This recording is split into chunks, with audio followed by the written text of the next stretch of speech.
Welcome to the Top Seat podcast with Paul Edgington and Millie Alvers. Welcome, Millie. Good to be back. Hello, Paul. We have a fabulous guest today, Peter Worthington, Eyre, who's just wrapped up as the Chief Data Officer for South Australia. And we're going to be talking all things AI and leadership this morning. Welcome, Peter. Thanks. Great to be here. I met him in 2019, and we've had some of the most fascinating conversations about data, AI, human services.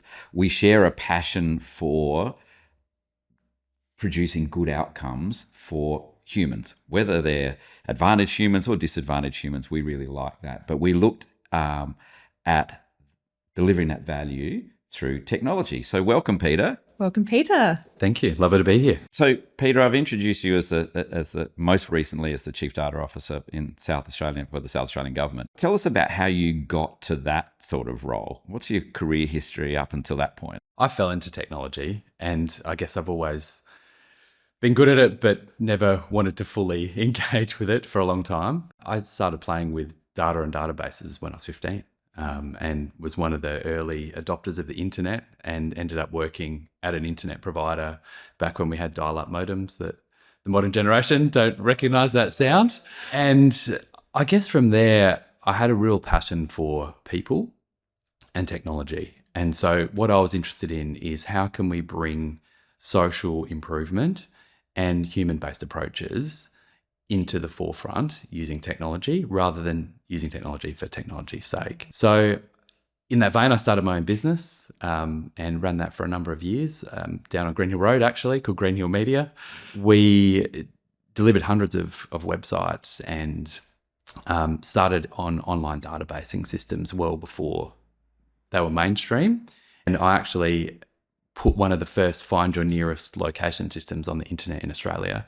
And the only reason I know that is because I had to buy what was called the Gazetteer, which was literally the lat-long centre point of every suburb in Australia. It cost me $10,000 in the 90s, so that we could really start to help people find things and use the internet in a good way. From there, I really fell into, by chance, the insurance world, having worked in a rehabilitation provider who also had a technology arm, got called in to solve a big problem. They basically offered me a job on the spot, and the rest was history. I spent a long time really understanding the business, and a big fan of Warren Buffett and his approach, reading every railway manual and getting right down to what bogies and what carriage to understand before he makes a move. That field was workers' compensation, which kind of aligned social outcomes and helping injured people. So from there, I really set about understanding the business, using data to improve both their performance, but also the experience of staff. And what we saw in a very short period of time, massive turnaround in our KPIs and our performance. And we built solutions to really help message to businesses in South Australia why safety was not just the right thing to do for people, but also commercially a really smart move by saving hundreds of thousands of dollars in improving their safety systems. That meant I won a national award there, and then had a national role in QBE looking at performance. And so designing performance systems for APAC for their statutory insurance classes, but also helping them move out of George Street and Pitt Street to Parramatta, and designing almost like digital twins in today's language for their business so they could model what that looked like. They wanted me to move to Sydney.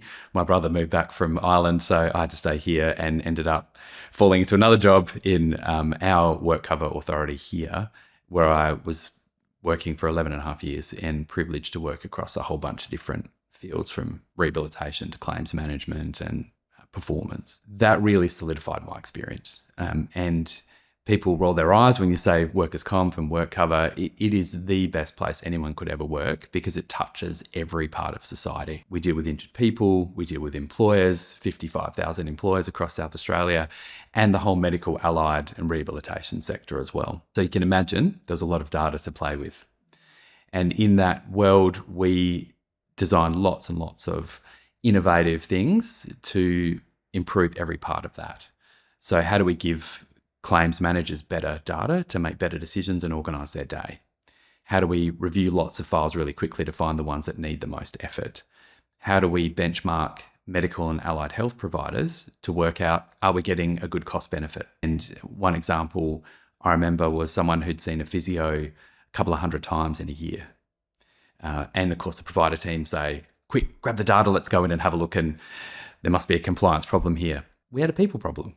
So my first protocol was to ring this person and say, how are you? How are you going? And as it turns out, this person was lonely, living in a remote area, and that allied health practitioner was providing them support, and they needed different support. So from that example, we really started leveraging data a lot more to drive performance across that entire sector. So one, how do we make businesses safer and reduce their premium?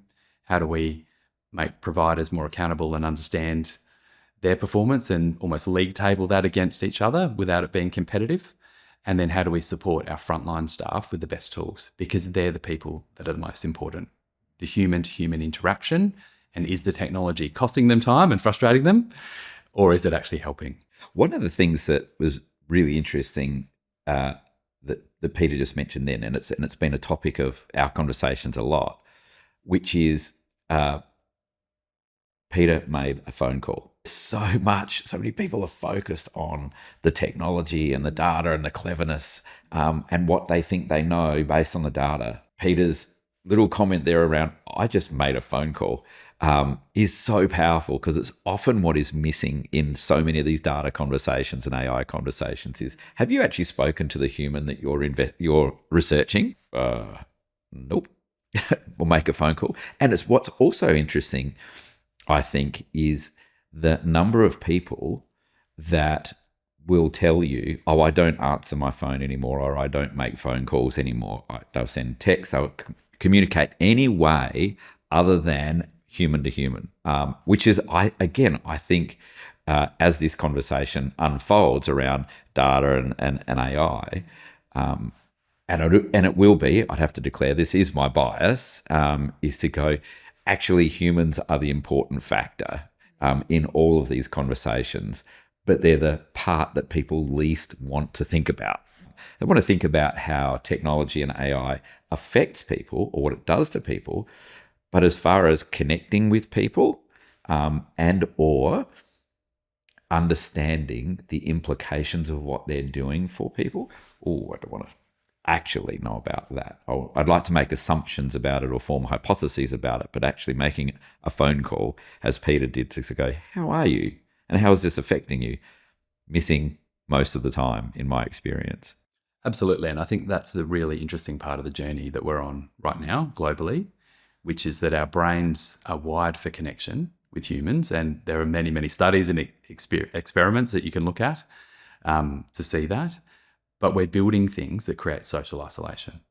And I think that's the interesting time with AI, where it fakes that connection. Amelia, this is your business. A lot of your business is around connecting people and using technology and social media and all of that sort of thing. And then Peter's just said what sounds like social connection is social isolation. Is that what?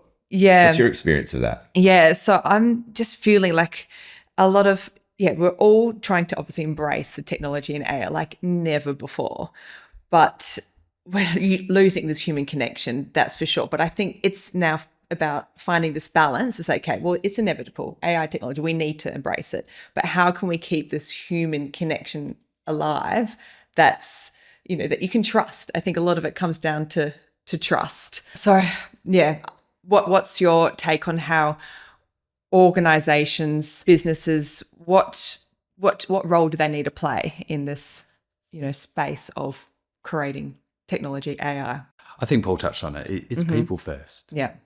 An organization, at least in the way that we define it now, is a bunch of people. And a culture is defined as the way we do things around here as a bunch of people. And technology's always been an assistive piece as part of that process, not the piece. And I think even when organizations have tried to make it all about the technology, it still ends up coming back to people at some point. Even businesses, we talk about businesses as their own entity, which legally they are, but they're owned by people. So ultimately, it has to be people first, in my opinion. And we need to do things in a smart way that improve people's experience. Peter mentioned a time in history with the dial-up internet, and for those of us old enough to remember the tune of dialing, the modem going off, and before that it was the tune of the fax machine making that noise. But I want to go to forget the technology for a moment, but go to the promise. And at the time, I can remember, because I'm old enough to remember this idea that one day there wouldn't be cash. And they had this was the dawning of this crazy thing called FPOS, Electronics Funds Transfer at Point of Sale, is what was FPOS. And people were going, no way, there's no way you're going to get rid of cash. What this, now with tapping and all of that. And at the dawning of the internet, when people are like, what is this internet? It's like, oh, the internet, we'll be living these lives of leisure where we can travel around the world and do whatever we like, and we'll have less work to do because of the internet. The promise of the internet is not what the internet has delivered. In fact, it's the opposite. Now, what the internet and fast internet has brought is you are now working more than you've ever worked before, and we're having to bring in legislation for humans to have the right to turn off. So the promise of the internet is not what was delivered. In fact, humans responded completely differently to the opportunity the internet's provided. Fast forward now to AI and the promise of AI and generative AI and all of the things that now that AI is promising and technologists are promising, as if they know. They were certain when the internet came out that their predictions about what it meant for humans was accurate and true, in the same way that the technologists and futurists are certain about what the future of AI is. The truth is, they don't have a clue. There's some hints. But nobody, if you had said the internet would be all pervasive and change, at the dawning of the internet, there was no idea of the IoT or the Internet of Things or what that would actually do. And the Internet of Things made promises that haven't been delivered yet. The Internet of Things was your fridge was going to scan everything that went into it and out of it and place the order for you. It's technically possible. I don't know anyone who has a fridge that does that, even though it's technically possible to buy one. And I think that AI will turn out to be the same way. We don't actually know how it's going to work. Yeah, I'm just reminiscing on a conversation I had with someone, and they're just, all about the AI. Oh, AI is going to take over the world. How many people do we know in our network that says AI is going to take over the world? And this person was talking about the disability services. Oh, if there's such a shortage on support workers, like it's only a matter of about 5 years where there's going to be robots that will be looking after you. It's like, well, absolutely not. Yeah. Like, who wants to be looked after by a robot? Yeah. There's always in the forever of time going to be a need for a human to human connection. Yeah. But I just get so there's the AI, team AI, which yes, is what I want to hear about today. What can we? Yeah, I think it's about finding that balance. Really. Well, let's go to the question that Peter and Peter and I have been asked to present next week at a forum, and the work that I do as my day job at CEO Advantage is working with boards and chairs and senior executives. We've been asked to consider and present on what are the things that board directors should be thinking about in the age of AI. And I was thrilled to get asked about that. And when I was invited to do that, I said, can I bring somebody along who I think will be fascinating, Peter, because we've been having these conversations for years. And I can remember saying to Peter, like, this is what we're going to talk about. And Peter does this face. He's like, it's not about the AI. I was like, go for it. This is straight away. Let's go for it. So Peter, are you happy to go down this path for a second and we'll start exploring this idea of when people say, as a board chair or as a CEO or insert big title here, what should I be thinking about AI? If I'm a chair, Peter, what should I be thinking about AI? What a big question. Yeah. The opportunities are all there now. And I think one of the great things is we can pretty much, as a society, apart from humans flying on their own, although we can get jetpacks to do that, do whatever we want. The question is, are we going to do it, and what should we do? And I think you can see now we could wipe out poverty on the planet by, I think I was reading yesterday, spending 10% of what the global economy spends on preparing for war. That's our choice and how we use the tools that we've been given. And so I think for board chairs, the real question is, what do you want to achieve? And Paul, you said many times, if AI is the answer, then what's the question? And I think really focusing on that question and not the process, which is what do we want to achieve and how do we best use technology to do that, is the key. And really honing your ideas to what you believe and what your customers or citizens or whoever, businesses, whoever they are, actually want and are going to use. And there's a key thing. So this conversation, people feel like, is harder than it needs to be. I think what Peter's talking about here is if as a board or as a senior executive or as anybody, if you think about if AI is the answer, what was the question? The question then is, well, how do we give our customers a better customer experience? How do I ensure that my staff really are at their best all the time? How do we make sure that the services we deliver are consistent and profitable? If you start asking those questions, then AI may be the answer, but what is much more revealing is, well, what are your processes already?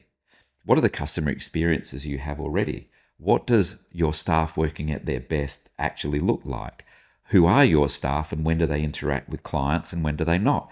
You start asking much more rich questions about humans.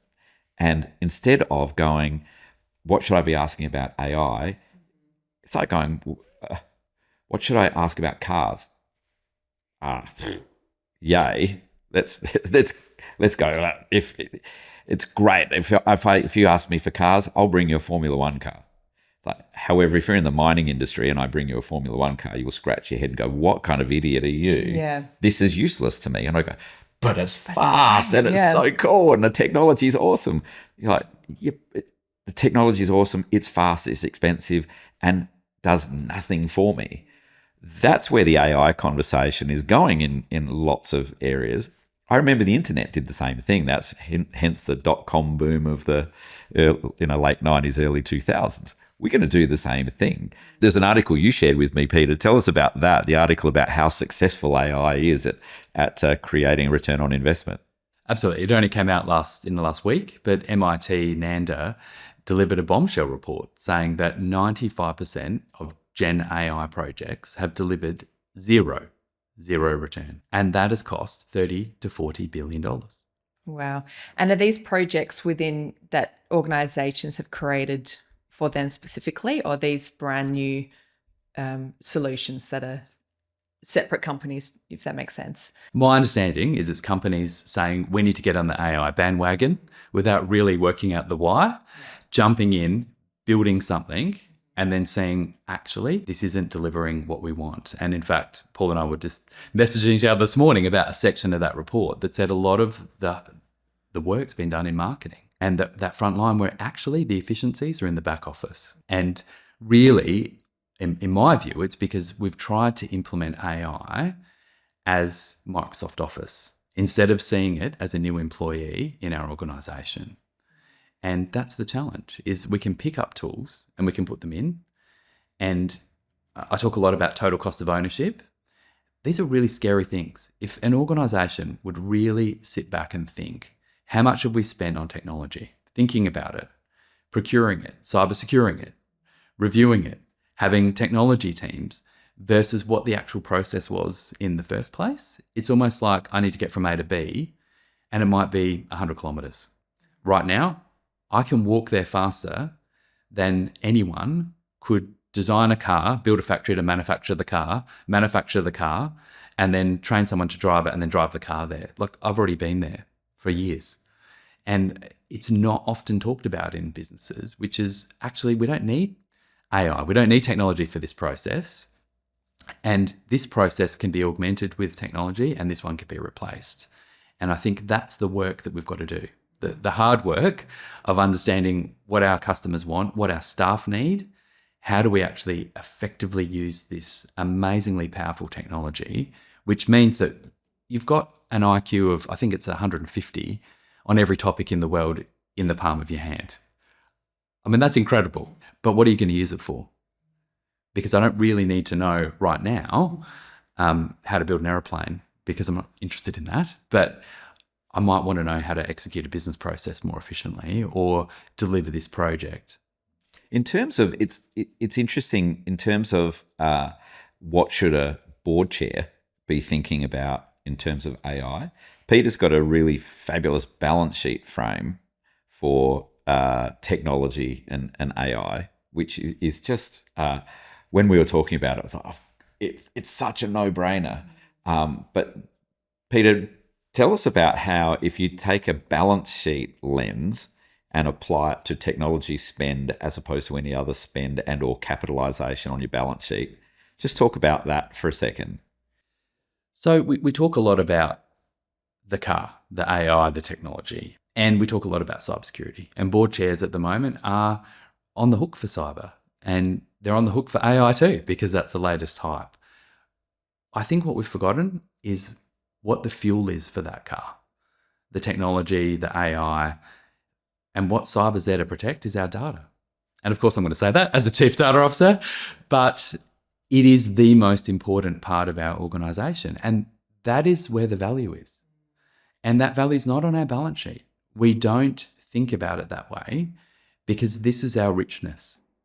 And if you believe a future where we've got agentic AI, meaning that we've got a digital representation of a process or someone's thinking or even of us, then the value is not in the tool. The value is in how I've trained that AI about me. And that's the value that's sitting in all of our organisations right now, whether you're public, private, non-government, that we're not tapping into. And my view is that that should be on the balance sheet, because we talk about our people, we talk about our assets in terms of physical assets, we talk about our strategic plans, but we don't talk about our data. And in fact, some of the biggest companies in the world are data companies. Mm-hmm. Yeah. Like Amazon, for example. So, and Google, brand, but brand is capitalized for some organizations. It's sometimes then written down, but brand is an intangible, like Coca-Cola or Google or Apple. Their brands can be capitalized and a value placed on them. Yet data, which is arguably even more important, or at least equally important, isn't appearing there at all. But as through the balance sheet lens, a board would know how much cash they've got on the balance sheet. They know how many assets, hard assets they've got. They look at the P&L and they know how much their staff cost and how much the other expenses of the business are. From a cash point of view, they look at a bank statement and see how much cash they've got. How much data have you got? And what's it worth? And how would you leverage it? And where would I look for that piece of information in any organisation? Is a piece of work that's like, I don't know. How could you not know when it is so valuable? One of the things that really blew me away was when Peter said to me in a conversation, he said, if your building built down, what would you do? You'd get a new building. He goes, if all your staff walked out, what would you do? You'd hire more staff. So if you lost all your data, what would happen? So, the music stops. Cool. So this is one of the most important pieces of organizational value in the future, yet it's so loose. Absolutely. And if I can build on that a little, the cost of creating that data, we don't talk about either. So the whole principle of us building these systems and databases is to collect data. And what are our staff doing all day? Filling out forms, writing documents, creating data. And that is the asset of our organisation, unless we're making products. And even if we're making products, the process to make those products is data itself and has value too. And so I think what's happened, like many legal and accounting and what I would call the old school business frameworks, are still 30 to 50 years behind. And so we've got a digital world with an analog system. And what that means is our balance sheet is talking about tangible assets and our business is in intangible assets.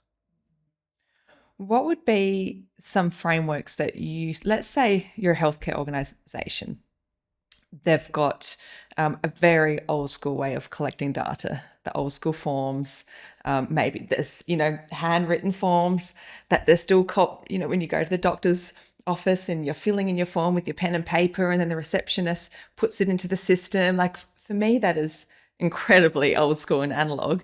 But what are some systems or frameworks that you would suggest to, let's say, a private hospital who are still working in this way, but know the importance of data? I think it really depends what we want to achieve. And part of the challenge is we also don't know what we may want to collect and use in the future too.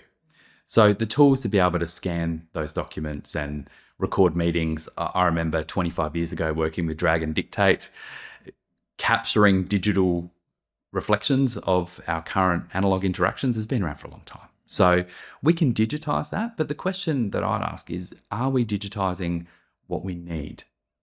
And having spent the most of my career around social and people-based endeavors, everyone's different. So what we don't collect is how you felt about that interaction and how we can better provide that information to you. And one of my bosses and mentors always used to say to me, Peter, it's not what we tell, it's what they can absorb. Because we can tell them anything, but if they don't understand it, then it's just going to create more friction than being transparent in the first place. And I think that comes really to the fore in healthcare. Some people are really educated and doctor, cut to the chase. Give me the black and white. And some people really don't know and need to be educated and want to go nice and slow and be taken on that journey. That data is not captured. So in that private hospital, we've got notes on the clinical conditions and the coding, and there's a lot of advancements happening in that space now around how do we automate that for billing purposes. But there's not so much around the patient's experience and how do we tailor that for those people. And you might be thinking, well, why you bring that up? Because we're talking about business optimization, because that is business optimization. Trust is going to deliver you a better outcome. If that patient has a bad experience in that hospital or there's mistrust of the doctors, they're going to question everything. They're going to feel it's too complicated, it's too technical, I don't understand it, and not have as good an experience and not have as good an outcome. And I think we can capture those things now in a lot richer way than we could ever do before. If you want to go really scary, we can film the whole interaction and monitor facial expressions and how people are feeling and interacting. We can send them a survey, all of those things. But back to your question, we can absolutely digitize that. We can make it more available. We could give that to patients. But the real question for me is why? What are we trying to improve and do? So one of the things that connects marketing, business performance, customer experience, and all of those things, when they come together really beautifully, you create value. And what Peter just touched on then was this: we're using digital technology to capture points in time and capture financial information or transactions. If you think of a value chain, we're completely doing it at the wrong end. So Peter mentioned about analog and digital, and we'll come back to that because we've got a long history of talking about analog and digital. But I just want to stay with this. The value chain piece is where humans will pay a premium price is where they see and receive value that they recognize, not that they're told is valuable, but they recognize as value and value to them through their own lens. In order to deliver value, you have to sell it to them. They have to know that it's available to them and that they have choices and where they get it and all of those sort of things. Then when you sell it to them, you have to deliver it to them. And if you deliver it to them after you've sold it to them and they recognize it and trust it as value, then this data falls out of the end. Some of it's money, some of it's behavior, some of these different patterns start to fall out. And money's attached to those patterns, expenses are attached to those patterns. And we're doing this thing at the moment in the world and in business, which is actually insane. But don't tell anybody that. It's actually insane. We think that if we can fool around at the dollar and data end of the value chain, we will find something there. It's like asking accountants, how can we sell more cars? Accountants will go, make them cheaper. Like, oh, well, I don't know that Rolls-Royce buyers are going to go for a discount, or Ferrari buyers are looking for a bargain. So no, you come up with the wrong answers when you play in that space. And guess where we're playing right now? In the space. Peter's got a phrase that I love when he was the chief data officer, that lots of leaders and business leaders will say, what gets measured gets done. And I was in a meeting with Peter one time, and see his face. It's like he's got this phrase that actually is really enlightening in that value chain conversation. What is it, Peter? What gets measured gets manipulated. Yes. So you get people telling stories about what this data says. Yeah. Peter is an expert in all of that sort of stuff, but his take is make a phone call and speak to the... Well, what a bizarre concept. Go all the way back up the value chain to the top and say, what's valuable for you? And look, this has been a source of comedy for me for a long time, is that we spend ordinary amounts of time building consolidated league tables or KPI charts on performance, and then we spend 10 times that explaining it away. You just have to look at governments around the world publishing reports on government services across jurisdictions, and you end up with a nice one-page leagues table and then 20, 30, 40, 50 pages of caveats behind it. Oh, no, you can't compare that with that. Oh, this is different. Oh, we did that and this happened. And so none of it is actually comparable or measurable in the first place. And I think it drives the behavior. And I think going back to some of my earlier work, working with the team on KPIs, I never spoke about KPIs at all. I went and sat next to a case manager at their desk and said, so, Jane Smith, can we determine her claim today? Let's have a look. I think I can. All right, well, let's do it. Now, they didn't need to know why, because Jane was approaching the time frame that we had to determine that claim in. They did it that day. And guess what? Our KPIs improved because we weren't publishing it as a competitive or explain away approach. Oh, it's been read for 3 years, particularly at boards. Oh, that KPI is always red. Okay, we'll just accept the current performance then forever. And so I think we've got to be really, really careful about what we measure and how we measure and what we understand. And I think your sort of car analogy and who we're asking that question to is really pertinent as well. Because to me, boards are buying Ferraris, which is the AI. It's a high-performance vehicle. Without understanding how to use it. How do we drive it? How to drive it. We're How putting many people? How far? Yeah. Exactly. What's We're putting the terrain? Grandpa's homemade biofuel in it. We forgot that you actually have to pay $20,000 a year or whatever it is for servicing. Oh, we didn't budget for that. Forgot about that. Insurance. It's really, really challenging. And I was always taught that high-performance tools need high-performance management systems. And we don't have that. So we're buying these tools, we're putting them in, not valuing our data, asking the wrong people, and then expecting the results at the other end.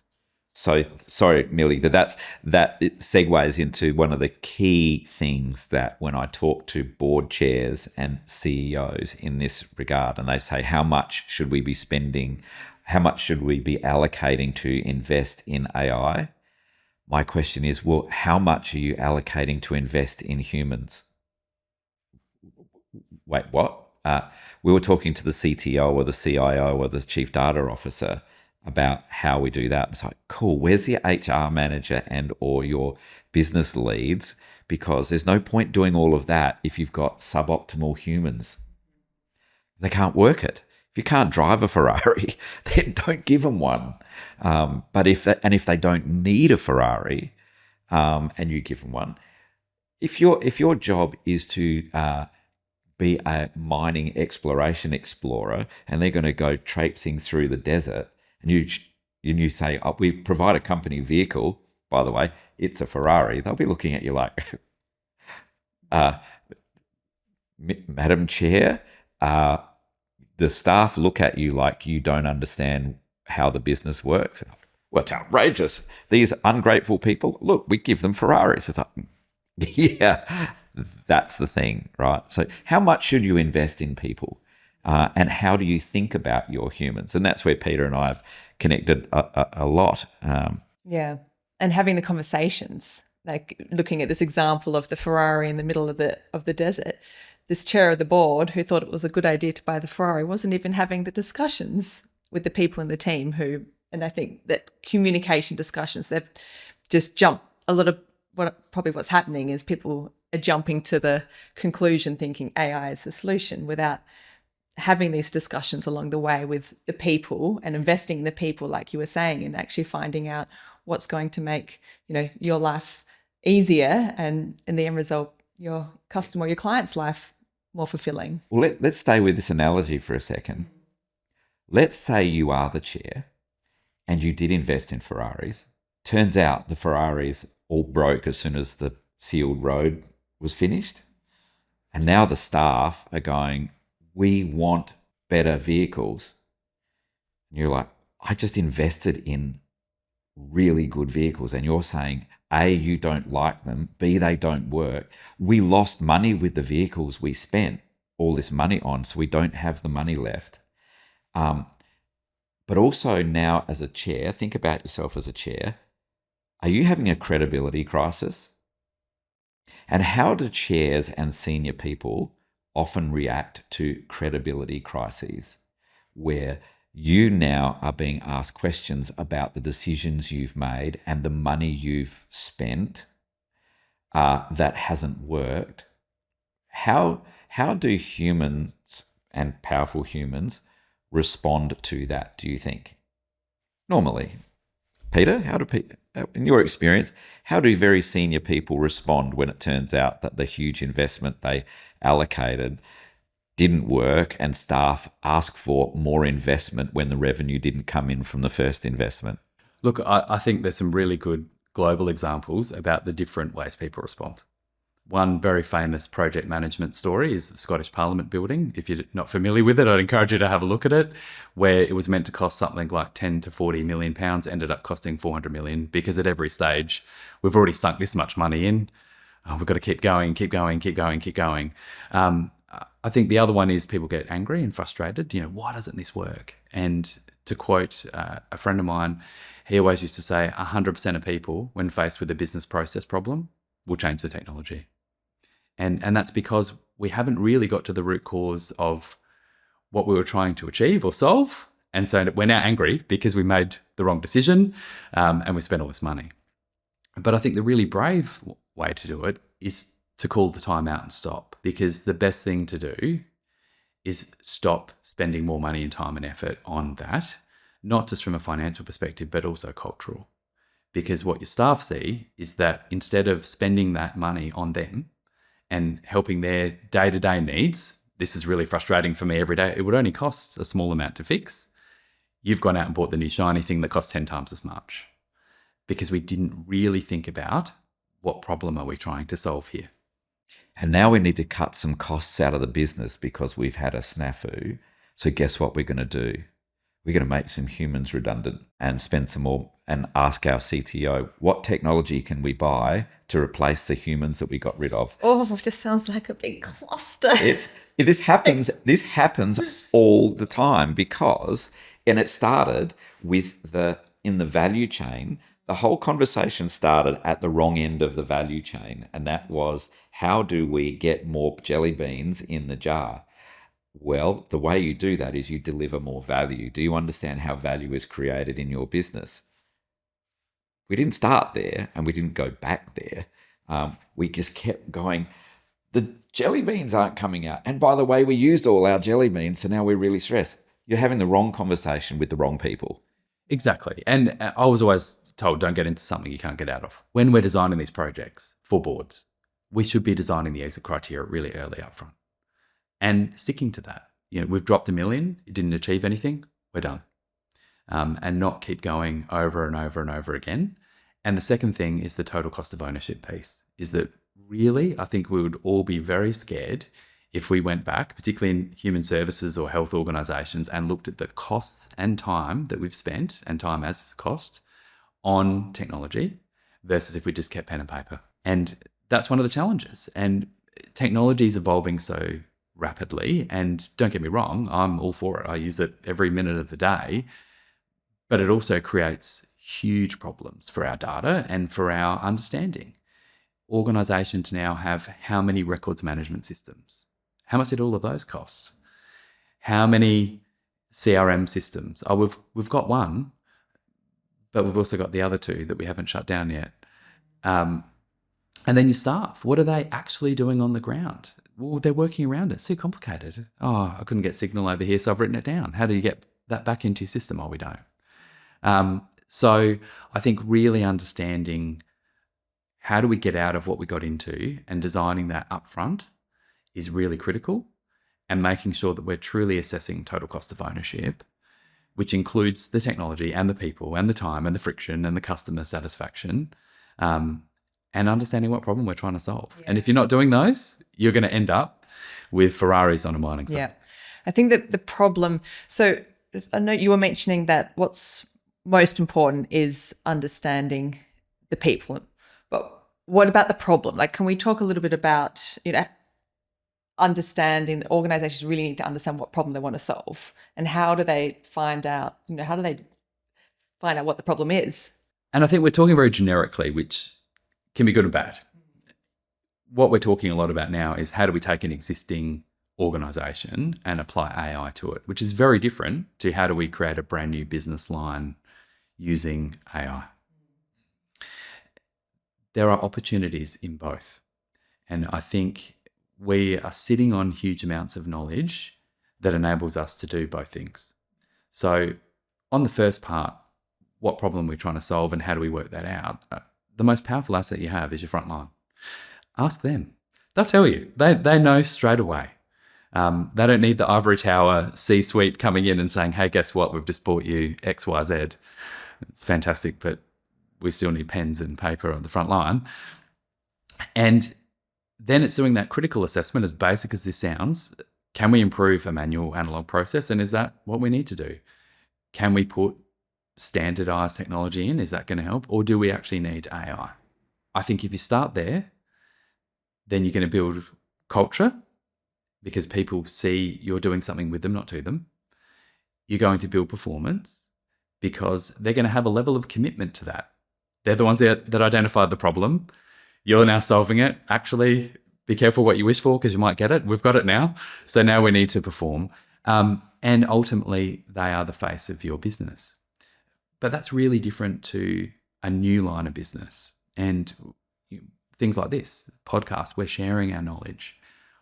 Bigger organizations, small, medium, all of them are sitting on huge amounts of knowledge. How we did things is just as important as what we did. And so there are also new lines of business that I think boards and executives should be thinking about, which is we're in business A, but actually we could be in B, C, D, and E.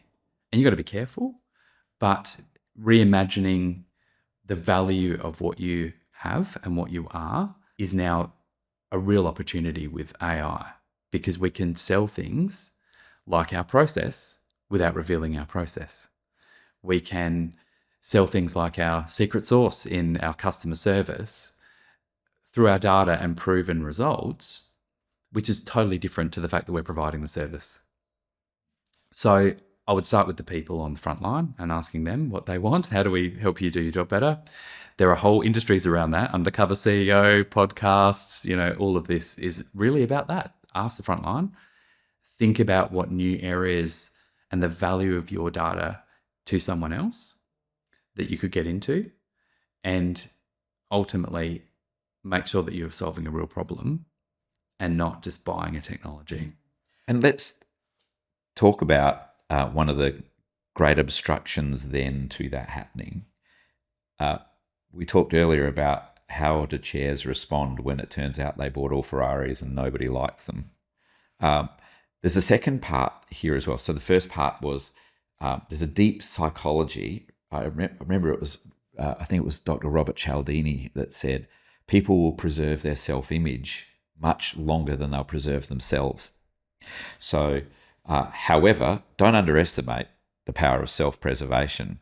Not only is there my image, so I'm now going to create a story about how ungrateful staff are or about Ferraris and all. It'll be a justification, but magnanimously, I'm going to buy some four-wheel drives. Let's see how that goes. We'll do it as a pilot program because that's how now we've learned to contain costs. There's another piece that goes on, and Peter's mentioned it 3 times now, and that is go to the front line. As a consultant, when we go into organisations that have got themselves into trouble and have trouble between the executives and the board, if you go to frontline workers, they knew this years ago. They know all of the goings on. It blows boards and executives' minds that at the front line, they know everything that's been going on. And they're like, how did they know? It's like, wow, they know. Let's start with give them credit for being able to think about it. Give them credit for the informal power network within your organisation. The reason your organisation hasn't completely collapsed is not because of your great stewardship sometimes. It's sometimes because of really powerful followership.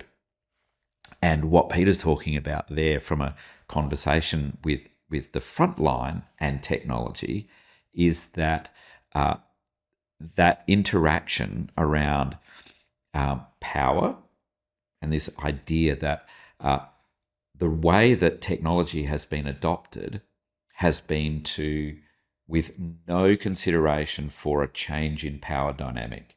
So how do we make my power stay the same and the way I carry it and the way it shows up and all of those things? This happens throughout the whole management structure. How does my power remain the same while we do something different? And if you ask frontline people, they won't come up with that as the answer. How does the chair and the board preserve its power while being more efficient? The frontline will say, what would make my job more efficient and the customer experience better is if we did X. And you go, 2 groups, purportedly with the same intent in mind, really successful organisation doing successful things, coming from completely different power sources and decision-making sources. This is where, and Peter, you and I have talked about how data can democratize wealth. It can democratize the way systems work, but humans are really stopping technology. So we're getting a bit bent out of shape about AI risks and AI this, AI that. All of that conversation is around what the real fear is. How can I not change my power dynamic but engage in this power transformation tool? Can you talk a little bit about your experience of seeing that happen? Absolutely. And this is because all technology conversations, when we talk about how things work really well and how things don't work, come back to leadership. And like you, I've always had an approach for over 20 years that it's bottom, top, middle. I will go to the front line first. I will go to the top second and immediately see the disconnect. And the middle are actually the hardest.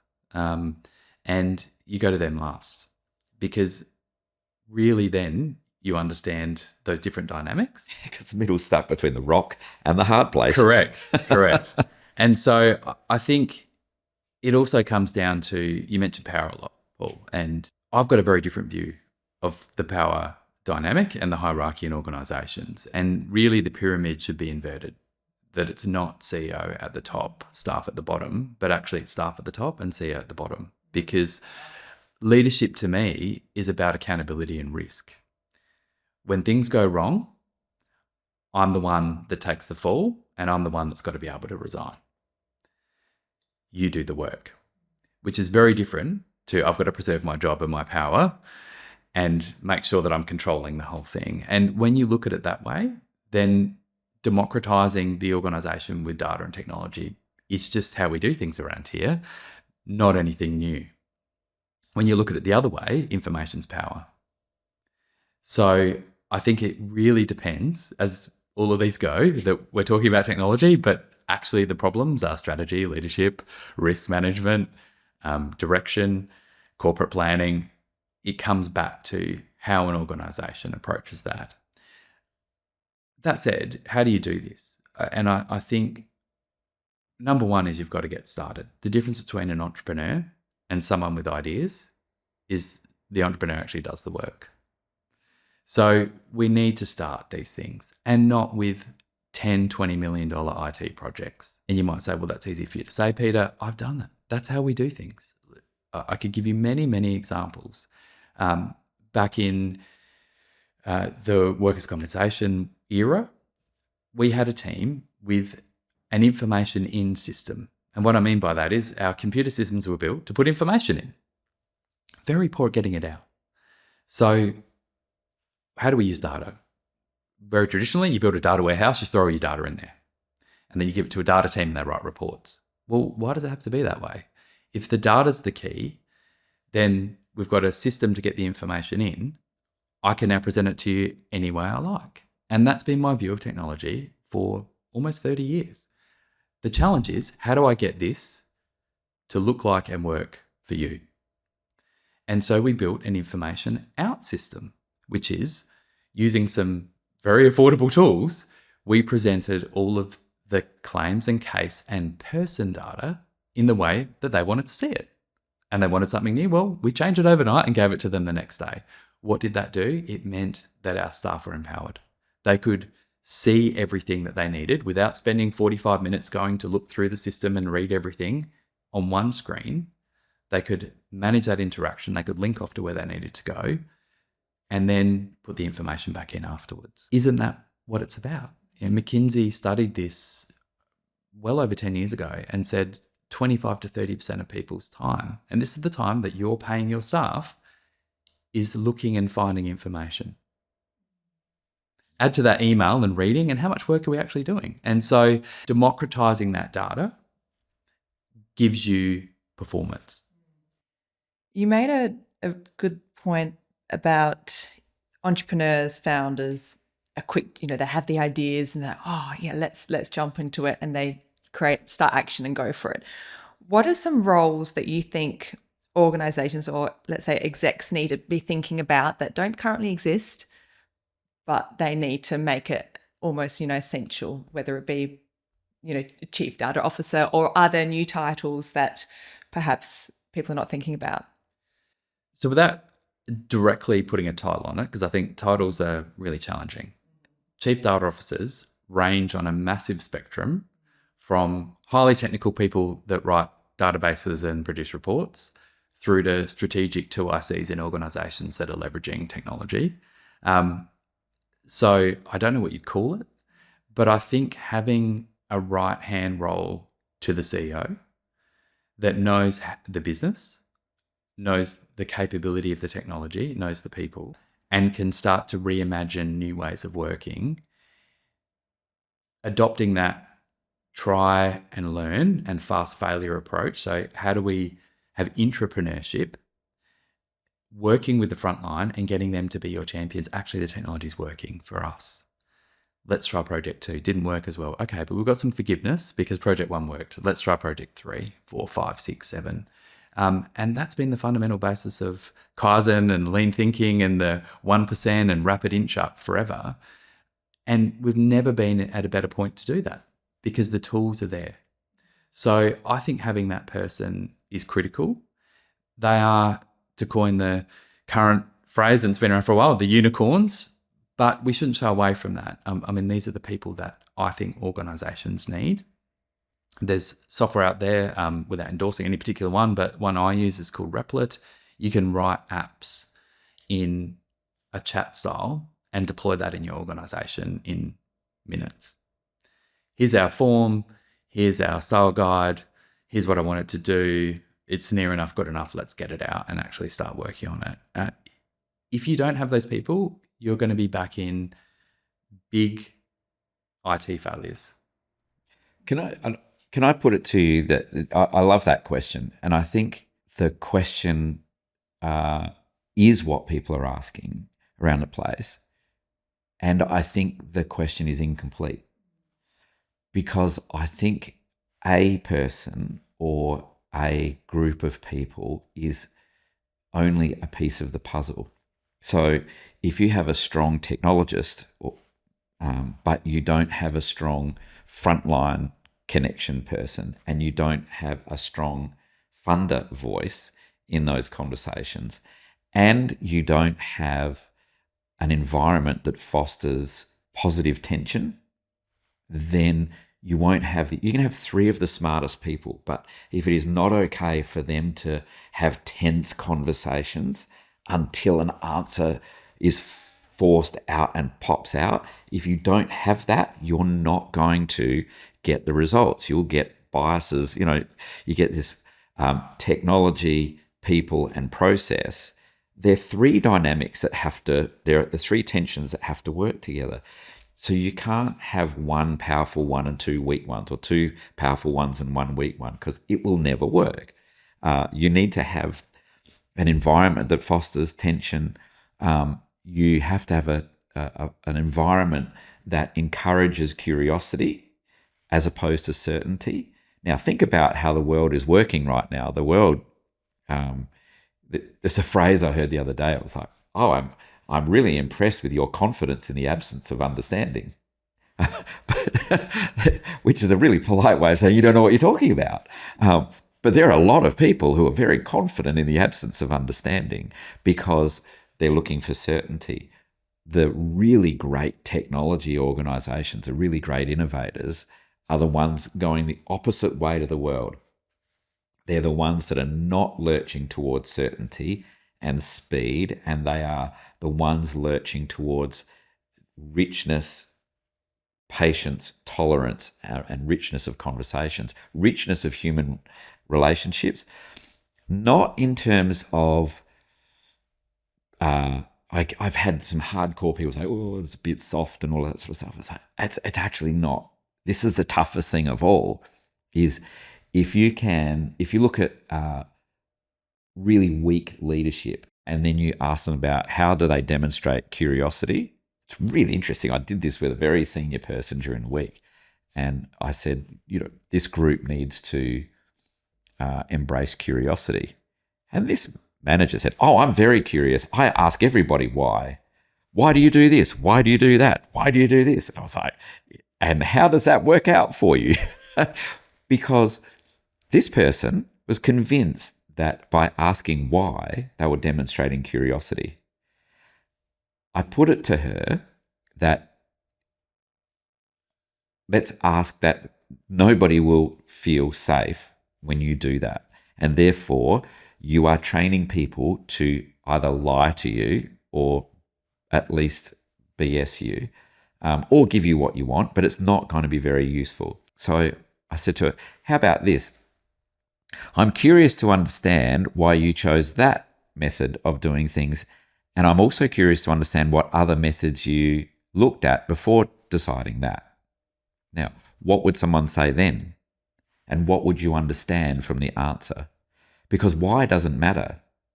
How is what matters. But we've lost this, in some cases, the patience, the curiosity, and the kindness to understand, how did you arrive at that, Peter?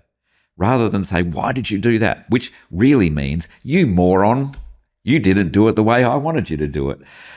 Kindness is not, for example, a soft management tool. It's a hard management tool. And in the world of AI and digital and data, I think softness and humanity will get better digital results if we can converse better. What do you think of that? Is that nuts? I think you're totally right. And that's because it's a people environment. We're dealing with people. And as you were talking, I was reflecting that I can't remember a meeting I've been to in the last 20 years that everyone had a very respectful, kind, but punch up around a problem, because there's so much groupthink. There's so much nodding, and a lot of that is shirking accountability. Let the CIO handle that. That's their problem, and it didn't work, CIO's problem.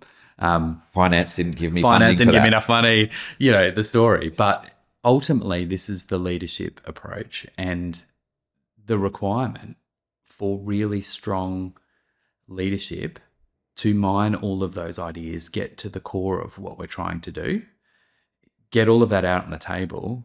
But then importantly, once we've decided, we go out and our job is to deliver that to the best of our ability and to raise the risk as they're happening and make sure that we're checking in and we're delivering what we said we would all the way through that approach.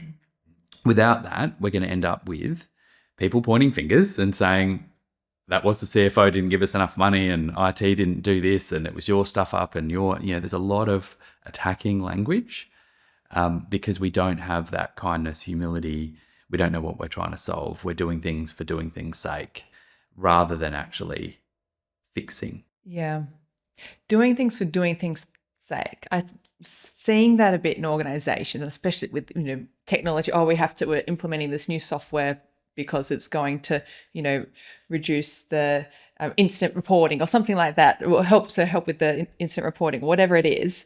And then it kind of, I think there's a bit of a missing gap where there's a lack of communication or excitement or involvement in the front line to this, get them in to this is an exciting, amazing solution to what we're needing.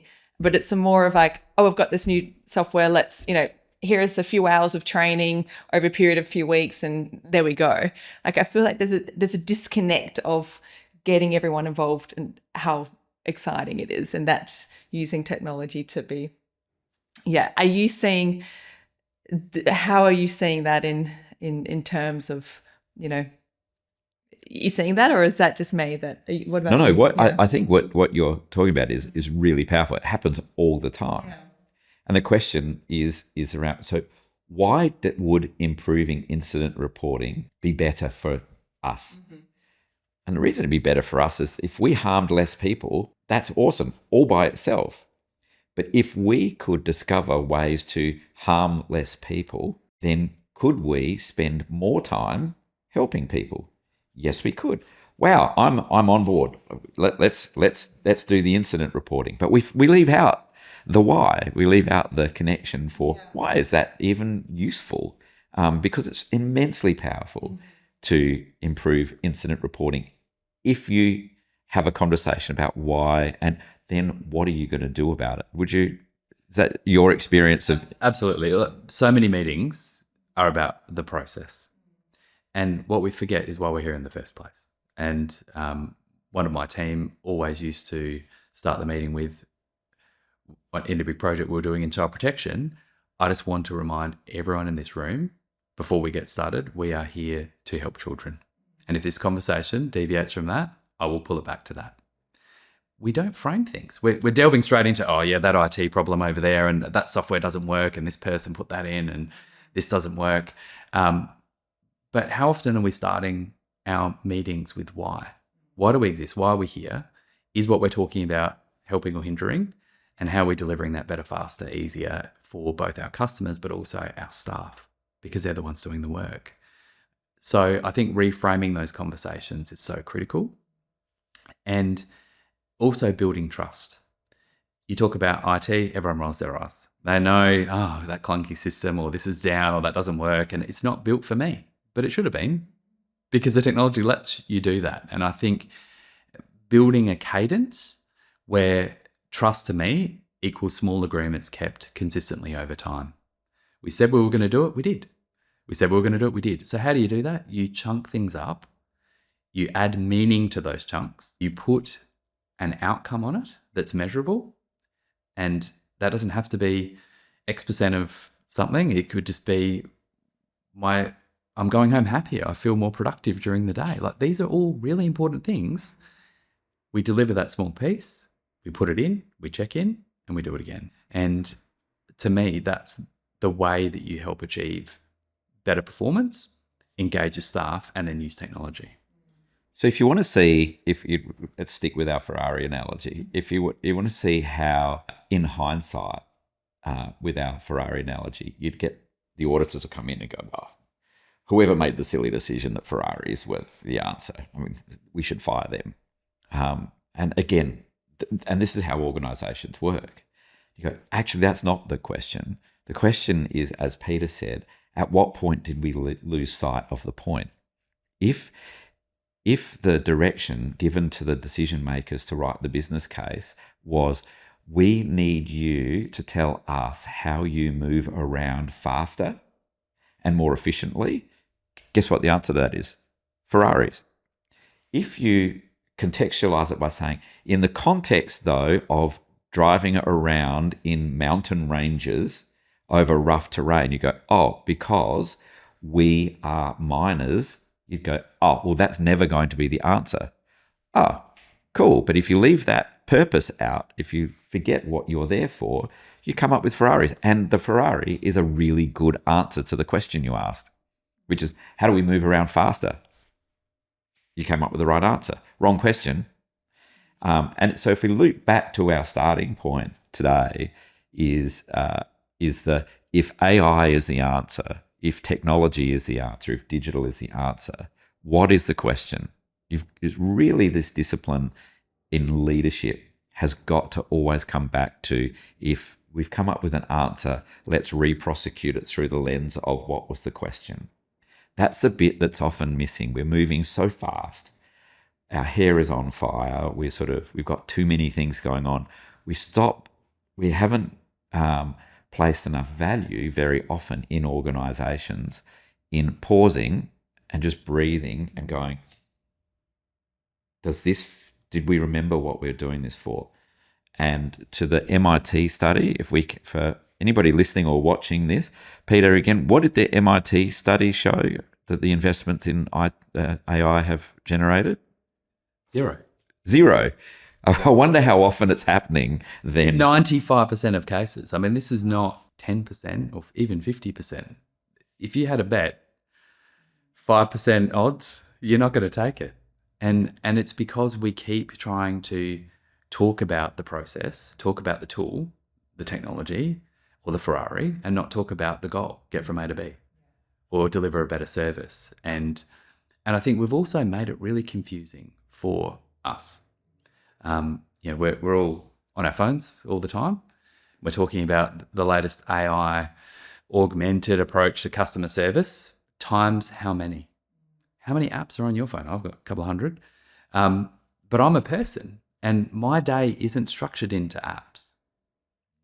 So where do we lose sight of that? And our employees are people too.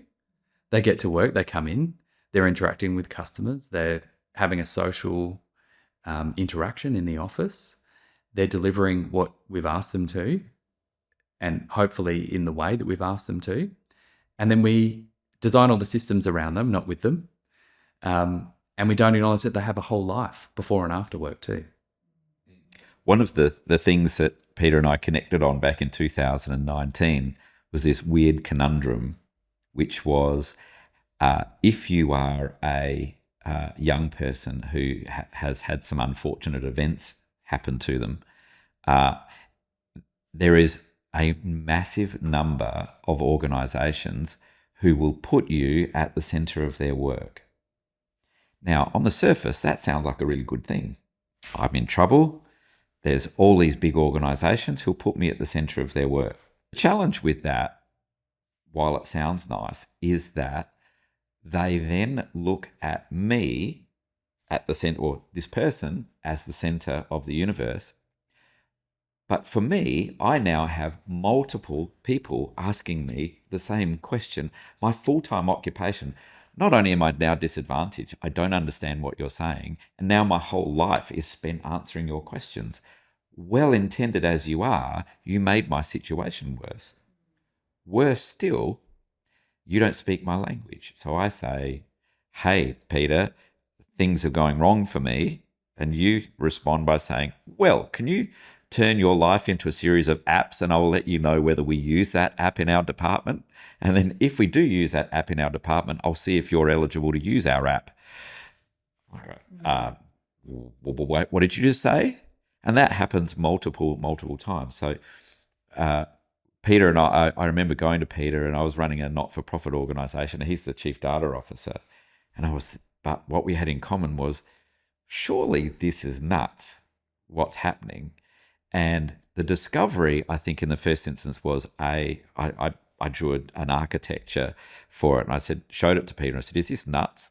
And I remember Peter saying, yep, but it's the right kind of nuts. This is exactly the challenge that we're faced with, right? Where did that go?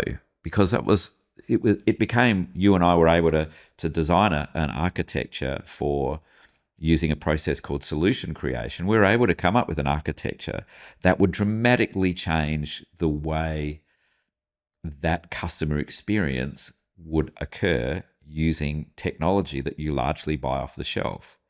So that would have been embraced wholeheartedly around the world. And we're not just in this is replicated around the world. This is not a South Australia and Adelaide problem.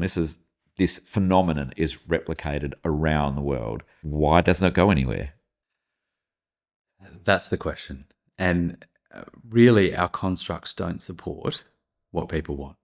Our legislative, our government constructs, and our multiple departments, our private sector constructs, and all of those things are designed to be individual processes, individual departments, individual units, individual interactions, whereas you are a person who are designed for holistic interaction.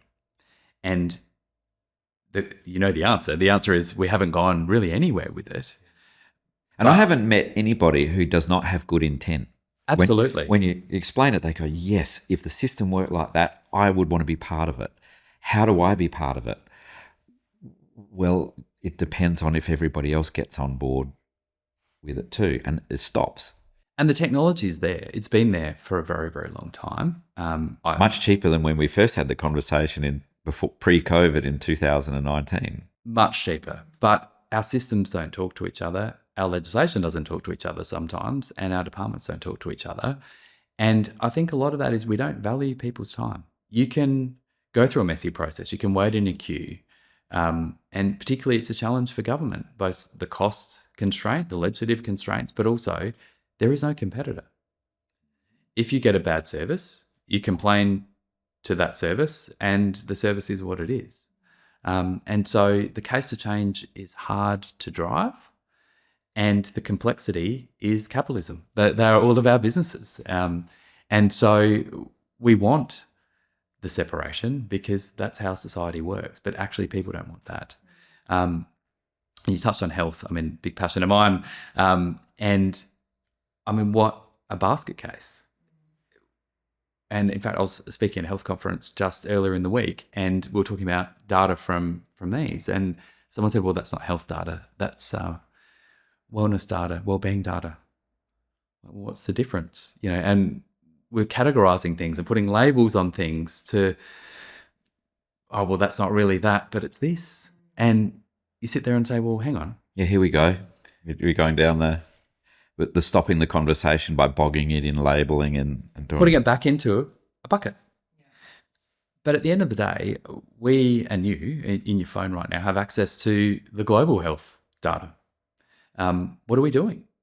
We should be the healthiest society that's ever lived in the history of modern records.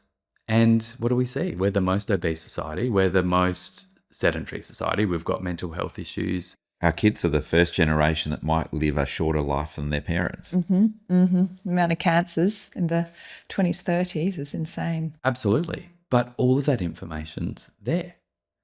And so the question is, which we know the answer, but why does it have to be that way? And is AI going to be the thing that helps open that up? As much as it should go the other way, is the tool-first approach going to help there? Help disseminate, to your example, Millie, the medical reports into plain English that I understand? Is it going to help me nudge my behaviour and drive a different approach? And The answer is, of course, the technology can do that right now. And there are pockets of brilliance in many small organisations and bigger ones who are providing those services for very discrete lines, but it's not holistic. And so the question, and I guess the challenge to the globe is, are we going to do this differently? Are we going to embrace this technology differently? Are we going to talk about interoperability and all the boring back office things that Chief Data Officers talk about? Who are we dealing with? What's their identity? What are we dealing with? What does it mean? Can we share that information around the globe? Are boards thinking about that? So what can boards do? Let's say 2030 is coming up, it's going to be here before we know it. I think there's a lot of pressure from organisations and boards to make sure they're AI ready by then. What can boards do? Let's say board meetings coming up next month. What conversations should they be having? Oh, first of all, the first thing is to look at the humans in the room and go, is anybody in the room qualified to have the conversation? For a start. Now, it'll be, yes, we've got a skills matrix and it says that Peter's a data expert. So, yes, but who's the frontline expert? Who's the practice expert? Who's in the conversation? The second part of it is, what's the quality of our conversations?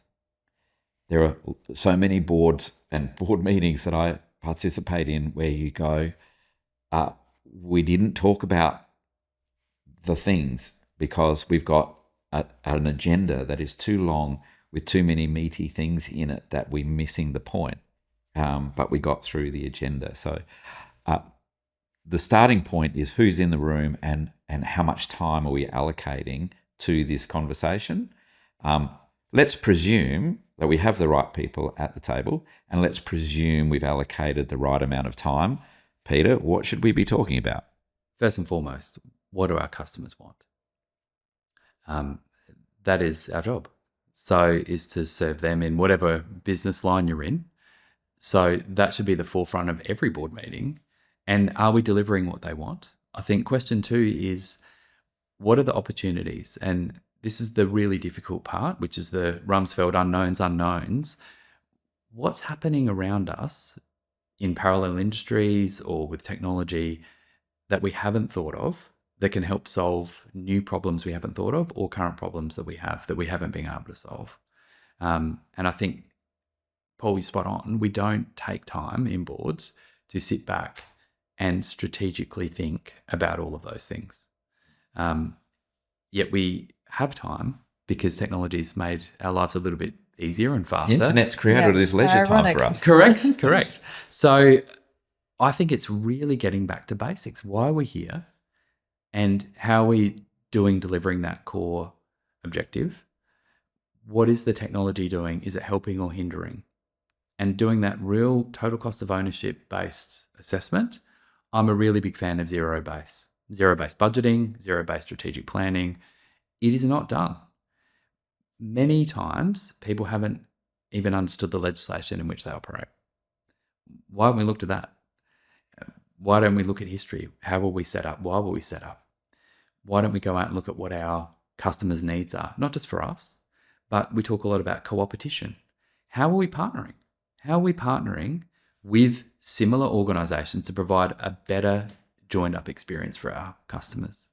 And how do we do that? Well, the universal language, of course I'm going to say this, is data. How do we know who we're working with? How do we know the ethics and the privacy? Have you consented? Can I share your information? And are we asking that in a way that we're going to get the answer we want? So are you happy for us to share your information with this provider to provide you a better service? And how are we then building that ecosystem so that people are getting really good experiences all the way through, that we're not seen as 200 apps and individual processes, either within an organisation or across, and also that we're measuring that and we're listening and taking that feedback on board in every board meeting. In my view, where is the voice of the customer? Where is the voice of our staff? And that really comes down to trust. And how do we build an environment that isn't the traditional pyramid, which is based on fear? I don't want to raise this, or if I raise this, it's going to be cut down, or it's going to be dismissed, or it's an edge case, or this is an outlier. But actually deeply challenging that and questioning that and understanding that, because that's where the opportunity is.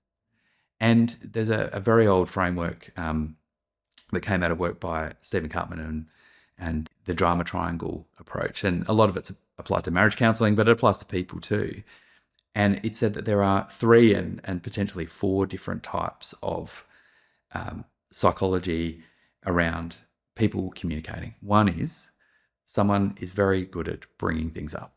We all know who they are. But then who's talking it up? And are we all getting a voice in that? What does it really mean? Then who's wrapping it up? What are we going to do? And then who's following it up?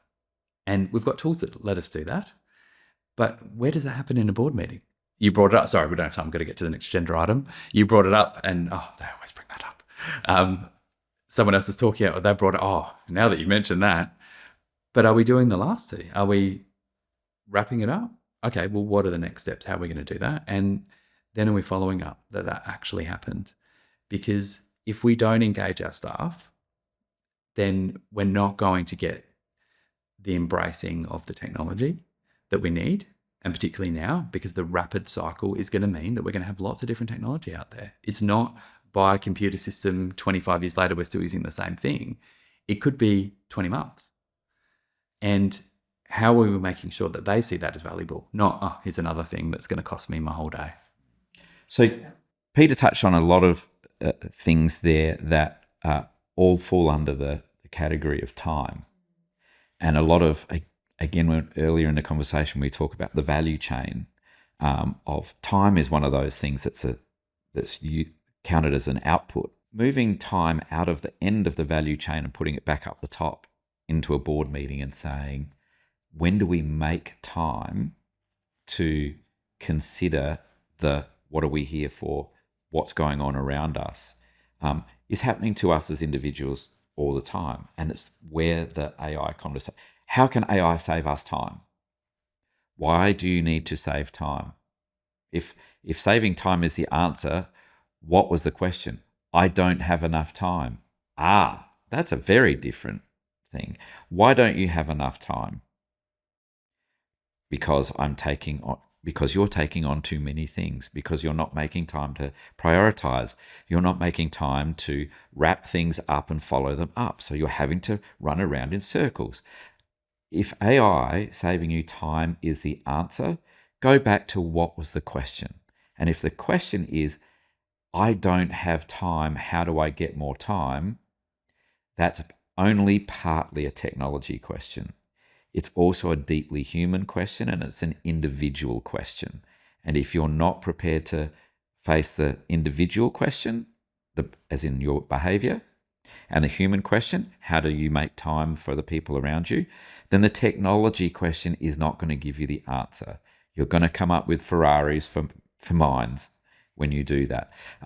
Peter, thank you for a wonderful conversation this morning. It's been really terrific. Thank you, Millie, as always, for being part of the conversation. And I look forward to more questions coming up from boards around what should they be thinking about AI, because I think this is just the beginning of a process now where post the 95% who've wasted their money on AI, I think we're going to go through a new age of reflection on how we misspent on AI and get back to better use of technology to serve humans. And I'm looking forward to that conversation with you next time. Thank you, Peter. Thanks, Peter.